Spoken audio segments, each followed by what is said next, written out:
Australia versus India का पांचवा test और आखिरी टेस्ट शुरू हो चुका है। पहला दिन भी ख़त्म हो चुका है और कल हम जिस तरह से बात कर रहे थे काफ़ी बातें हो रही थी कि रोहित शर्मा को रेस्ट दिया जाए या ड्रॉप किया जाए। सो आई थिंक मेरे ख्याल से तो ड्रॉप ही है और वो ये टेस्ट मैच नहीं खेल रहे। शुभमन गिल आए हैं इसमें और प्रसिद्ध कृष्णा आए हैं।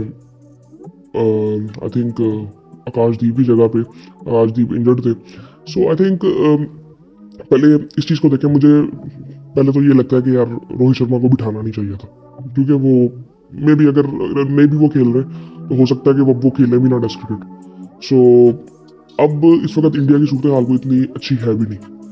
उन्होंने उनके बगैर भी क्रिकेट को इतनी खास खेली नहीं और मुझे समझ नहीं आई कि इतना स्लो इन्होंने क्यों खेला, क्योंकि ये विकेट जो है ये 220-230 रन यहाँ पे बड़े ज़बरदस्त हो सकते हैं। मैं ये भी नहीं कह सकता कि बॉलर्स ने बहुत अच्छी बॉलिंग की, बैटर्स ने भी बहुत गंदी बैटिंग की है आई थिंक। सो पहले मैं आपको स्कोर कार्ड बताता हूँ, फिर उसके बाद देखते हैं। इंडिया ने टॉस जीता और पहले बैटिंग का फैसला किया और जायसवाल और केएल राहुल ने ओपन किया और केएल राहुल जिस तरह से आउट हुआ आई थिंक सॉफ्ट डिसमिसल था बिल्कुल। और आई थिंक ठीक बैटिंग कर रहे थे, मतलब बैट में बॉल लग रहा था, अच्छा छोड़ रहे थे, सब कुछ ठीक था। लेकिन जब शुभमन गिल आउट होते हैं, शुभमन गिल कह रहा हूँ, केएल राहुल आउट होते हैं, तो फिर उसके बाद शुभमन गिल आते हैं। फिर शुभमन गिल काफ़ी हद तक सर्वाइव करते हैं वो भी, लेकिन फिर जायसवाल भी आउट हो जाते हैं। और आई थिंक जो सबसे पहले ना मुझे जो एक ज़बरदस्त चीज़ इनकी लगती है ना, ये ऑस्ट्रेलिया की ये जो रिप्लेसमेंट्स हैं, आप बॉलैंड को देखेंगे, ये रिप्लेसमेंट थी हजलवुड की। आप आज वेबस्टर को देखेंगे तो वो रिप्लेसमेंट थी मिचेल मार्श की। सो रिप्लेसमेंट जितनी आई थिंक मतलब बॉलैंड उसी तरह का बॉलर है जिस तरह का हजलवुड है, कि अपनी वो लेंथ से और आई थिंक वियर्ड लेंथ से ना वो बैट्समैन को तंग करता है और वो जिस तरह से आई थिंक वो आउट कर रहे हैं और आज भी उसने 4 आउट किए। सो खैर शुभमन गिल और फिर विराट कोहली की एक पार्टनरशिप लगती है, लेकिन विराट कोहली पहली बॉल पे आउट हो जाते हैं। अब वो बड़ा कंट्रोवर्शियल सा डिसीजन था अंपायर का। बड़े आई थिंक मैं अगर कहूँ कि सेंसिबल लोगों ने इस चीज़ पे कहा है कि शायद अंपायर का सही फैसला था। मुझे नहीं लगता, मुझे लगता है कि वो आउट था और रूल्स के मुताबिक अगर बॉल के नीचे हाथ या उंगली है तो वो आउट ही होता है। मुझे लगता है वो आउट था। और ये अब ये चीज़ें ना, मैं यहाँ पे थोड़ी सी चीज़ कहना चाहता हूँ कि क्रिकेट में ना एक बात की जाती है कि जी टेक्नोलॉजी ना पूरी तरह से परफेक्ट या 100% करेक्ट नहीं है। ठीक है, ये एक हद तक बात ही ठीक है। मतलब आप ये नहीं कह सकते कि इट्स 50-50 नहीं है। ये मैं कहूँगा कि 80-20 है। आप 90-10 भी कह सकते हो कई जगहों पे। अब मोस्टली जगहों पे फॉर एग्जांपल अब कोहली का जो कैच था उसमें टेक्नोलॉजी का कोई काम नहीं था और मोस्टली टेक्नोलॉजी का काम वहाँ पे आता है जहाँ पे LBW आउट देखना होता है इंसान ने, या फिर स्नीकोमीटर्स का कुछ इशू होता है। अब उसमें भी ना कई दफ़ा स्नीकोमीटर्स में भी अगर आप ये देखो ना, सो वो फ्रेम्स का फ़र्क आ जाता है कई दफ़ा। ये फ्रेम वो आगे पीछे, वीडियो में एक फ्रेम आगे चल रहा होता है कई दफ़ा और जो ऑडियो में स्नीकोमीटर में उसमें एक फ्रेम पीछे चल रहा होता है। सो वो उस वजह से कई दफ़ा ऐसा लगता है कि टेक्नोलॉजी में खराबी है, वो एक फ्रेम आगे पीछे चल रहा होता है। अब यहाँ पे अब वो टेक्नोलॉजी का कोई ताल्लुक नहीं था कोहली वाले आउट में, उसमें नेकेड आई नहीं देखना था कि वो आउट था कि नहीं था। सो मेरे ख्याल से तो वो आउट था। लेकिन आई थिंक इस तरह के फैसले होते हैं कि जब ऐसा कोई बड़ा इंपॉर्टेंट मैच हो, क्योंकि अगर उस वक्त कोहली आउट हो जाता और बाद में वो काफ़ी हद तक मतलब कितना खेल लिया उन्होंने, आई थिंक 1 घंटा और खेल लिया उन्होंने और लंच के बाद वो आउट हो गए थे। लेकिन वो अगर उस वक्त आउट हो जाता तो मैच बिल्कुल साइड में हो जाना था। सो खैर कॉन्ट्रोवर्शियल का डिसीजन था, लेकिन उसके बाद भी वो इतना खास कुछ कर नहीं सके। लेकिन क्या कहते हैं, उन्होंने तकरीबन 70 बॉलें खेल ली थी। अब मुझे एक चीज़ की समझ नहीं आई कि इस तरह की जो विकेटें होती है ना, ये ऑस्ट्रेलिया साउथ अफ्रीका, यहाँ पे आप ना मतलब सर्वाइव करने जाते नहीं हो, जाना ही नहीं चाहिए। मुझे लगता है कि आपको रन्स की तरफ जाना चाहिए ताकि आप कुछ ना कुछ रन्स करो, क्योंकि यहाँ पे 220-250 कई दफ़ा बहुत ज़्यादा रन हो जाते हैं, बॉलर्स को हेल्प मिल रही होती है। यार शुभमन गिल भी लेंथ से पहले आखिरी बॉल था उनका, वो आउट हो गए थे और वो आई थिंक मुझे समझ नहीं आई कि वो निकले क्यों बाहर। नेथन लाइन ने उनको आउट किया और स्लिप पे वो आउट हुए थे और विराट कोहली 17 रन बना के लंच के बाद आउट हुए, उसी तरह आउट हुए जिस तरह वो सीरीज में आउट होते आ रहे हैं, कॉट बिहाइंड। फिर उसके बाद ऋषभ पंत आते हैं। ऋषभ पंत आज फिर एक बेहतर इनिंग खेलते हैं। अब ऋषभ पंत के बारे में भी काफी बात हो रही थी। अब यहाँ पे हमें ये देखना है कि जो इंडिया की जो टीम है ना, यहाँ पे दो प्लेयर्स ऐसे थे। अब इस वक्त एक है ऋषभ पंत और रोहित शर्मा, कि जो कि आके जरा तेजी से रन कर सकते हैं और करते हैं आके। अब हमने असल में रेड्डी की भी किसी हद तक बात की जा सकती है, बट आई थिंक अभी वो नया है, तो उस तरह से अभी आज भी वो जिस तरह पहली बॉल पे आउट हो गया था। सो खैर ऋषभ पंत ने अच्छी इनिंग खेली, उसने 100 बॉलें भी खेल ली थी, 40 रन भी बना दिए। जडेजा ने 26 रन बना दिए। उसके बाद रेड्डी पहली बॉल पे आउट हो गया, फिर सुंदर आया, उसने 14 रन बनाए। प्रसिद्ध कृष्ण आज खेल रहे थे, वो 3 रन बना सके। बुमराह ने नीचे से आके 22 रन बनाए, जिसकी वजह से 185 तक पहुंच गया, वरना ये 150 पे आउट हो रहे थे आज भी। और सिराज 3 रन बना के नॉट आउट थे। सो जडेजा ने भी 95 बॉलें खेल ली थी। सो आई थिंक ये जो बहुत ही आई थिंक स्लो खेले हैं, तकरीबन उन्होंने 73 ओवर्स खेले हैं, 72.2 एग्जैक्टली ओवर्स खेले हैं, 2.55 का रन रेट था। सो आई थिंक बहुत ही स्लो खेले हैं आई थिंक। और अब कोहली वाला एक कंट्रोवर्शियल डिसीजन था। उसके बाद भी बड़ी इंटरेस्टिंग चीज़ हुई कि अगर पहले बॉलिंग की बात करते हैं ऑस्ट्रेलिया की, मिचेल स्टार्क ने 3 आउट किए, 18 ओवर में 49 रन दे के, 5 मेडन थे, अच्छी बॉलिंग कर रहे थे। और पैट कमिंस ने तकरीबन 16 ओवर किए, 4 मेडन, 37 रन, 2 आउट। और स्कॉट बॉलैंड ने 20 ओवर किए, 8 मेडन में 31 रन है और 4 आउट किए, और तकरीबन 1.55 की इकॉनमी है। और उसके बाद अगर देखें तो बो वेबस्टर जो कि अपना पहला मैच खेल रहे थे, इन्होंने जिस तरह के कैच पकड़े आई थिंक ज़बरदस्त। आई थिंक इनके एक तो ये लंबे और इनके हाथ इतने बड़े थे कि ज़बरदस्त कैच ये पकड़ रहे थे। और फील्डिंग आई थिंक ऑस्ट्रेलिया की, आज 1-2 कैच छोड़े भी हैं इन्होंने, और 1-2 कॉल्स भी ऐसी थी कि जो कि आई थिंक आउट था। आई थिंक एक दफ़ा ऋषभ पंत आउट हुआ था और अपील इतनी ज़्यादा कोई हुई नहीं थी, फिर रिव्यू भी नहीं लिया था। तो इस तरह की कोई चीज़ें हुई थी थोड़ी सी, लेकिन आई थिंक ओवरऑल अगर देखें तो फील्डिंग इनकी काफ़ी बेहतर थी। नेथन लाइन 6 ओवरों में 2 मेडन करके 1 आउट किया, 19 रन दिए।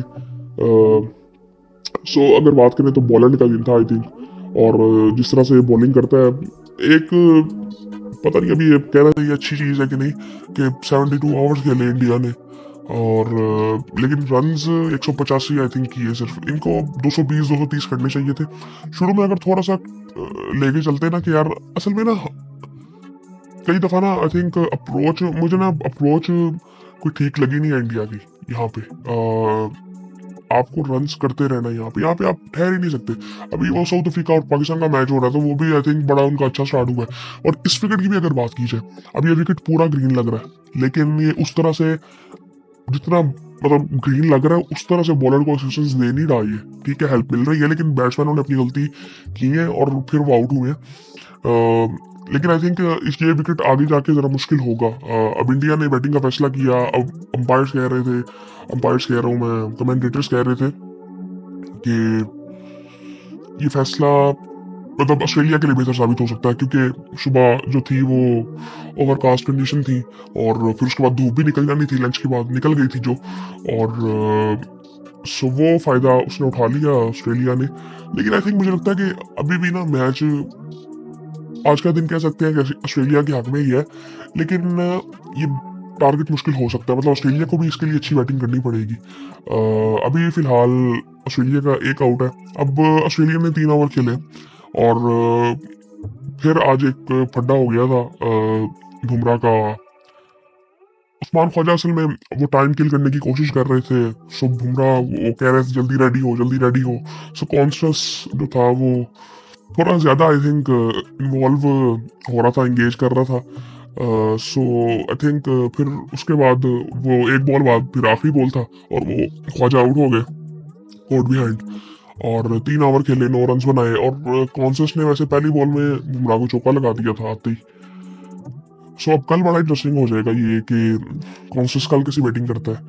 बाकी अटैक ही करेगा, जाहिर बात है, लेकिन देखना होगा कि अब क्योंकि अब बुमराह भी जरा तप तो चुका हुआ है और इंडियन भी जरा पम्प्ड अप हुए हुए हैं इस वक्त, क्योंकि उनको भी पता है कि यार यहाँ पे बॉलर्स को हेल्प मिल सकती है, लेकिन आई थिंक रन अभी भी कम, फिर भी कम है।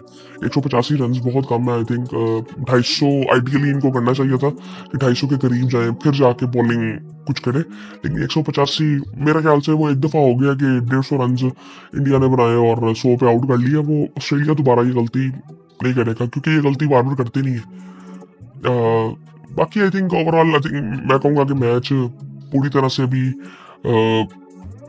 ये नहीं कह सकते कि ऑस्ट्रेलिया के हक में है। आज का दिन ऑस्ट्रेलिया के हक में गया, कल का दिन बड़ा इंपॉर्टेंट है, क्योंकि पहली इनिंग्स बड़ी इंपॉर्टेंट होती है। लीड बड़ी इंपॉर्टेंट होती है कि लीड कितनी, ऑस्ट्रेलिया कितनी लीड लेता है। अगर यहाँ पे ऑस्ट्रेलिया लीड ले गया तो वो फिर मैच को ना अपने हाथ से जाने देंगे नहीं, और उनकी कोशिश ये होगी पूरी तरह से कि हम पहली इनिंग में लीड लें, क्योंकि इन्होंने चौथी बैटिंग करनी है। अब चौथी बैटिंग में ब्रेक होगा बॉल, और क्या कहते हैं, इंडिया के पास स्पिनर्स भी हैं। सो ये चीज़ समझने की ज़रूरत है। अब अगर ऑस्ट्रेलिया की बात करें तो ऑस्ट्रेलियन स्पिनर तो वो एक ही उनका खेल रहा है, नेथन लाइन, और हेड वगैरह बॉलिंग करते हैं लेबुचेन, मार्नस लेबुचेन बॉलिंग करते हैं, लेकिन आई थिंक जो उनका प्रॉपर स्पिनर है वो नेथन लाइन ही है। और इसके अलावा अगर देखें तो पाकिस्तान वाला मैच भी शुरू हो चुका हुआ है। पाकिस्तान ये अभी मेरे ख्याल से एक आउट हुआ है इनका भी, और 62 पे एक आउट हुआ है, और उन्होंने भी बड़ा पॉजिटिव स्टार्ट किया है। उनके भी चेंजेस काफ़ी थे आज, और आई थिंक खुरम ने आउट किया है पहला। ये अभी मैं देख रहा हूँ आज मीर हमजा खेल रहा है नसीम की जगह पर। नसीम में भी इंजर्ड होगा मेरे ख्याल से, इसीलिए मीर हमजा खेल रहा है, लेकिन फिर भी आई थिंक खिलाना चाहिए था मीर हमजा को किसी की जगह पे भी। अब यहाँ पे उन्होंने काफ़ी चेंजेस किए हैं, और मुझे एक चीज़ समझ ये नहीं आई कि पाकिस्तान ने स्पिनर्स नहीं खिलाए। मेरे ख्याल से खिलाया जा सकता था नुमान अली को, लेकिन पाकिस्तान ने नहीं खिलाया। मफाका आज खेल रहा है, केशव महाराज भी खेल रहा है, बोर्श नहीं खेल रहा। सो हाँ, मफाका खेल रहा है, केशव महाराज है। ऊपर से अगर देखें तो मल्डर एक नया इनका ऑलराउंडर है, ये वन डाउन ये खेल रहा है। ऊपर से भी आई थिंक एक चेंज हुआ है। रिगल्टन पिछली दफा वन डाउन आया था मेरे ख्याल से। सो आई थिंक ये कुछ चेंजेस थे पाकिस्तान की टीम में भी। पाकिस्तान की टीम में एक ही चेंज था मीर हमजा, और इनकी साउथ अफ्रीका की टीम में कुछ चेंजेस थे।